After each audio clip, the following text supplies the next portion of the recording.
ఏం చేయాలి? మక్కట్టుకులేనా? అదండి ముచ్చట. 10 అంటే 15 నిమిషాల్లో అయిపోతుంది. ఏం లేదండి, మక్కట్టుకులు తీసుకొని మనం ఆయిల్లో ఫ్రై చేసుకోవాలి.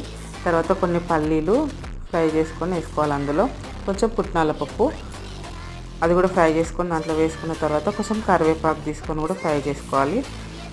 అన్నీ అందులో వేసేసి దానికి సరిపడా సాల్ట్, కారం, లైట్గా షుగర్ వేసుకొని మొత్తం అంతా కలిసేలాగా మనం కలుపుకోవాలి.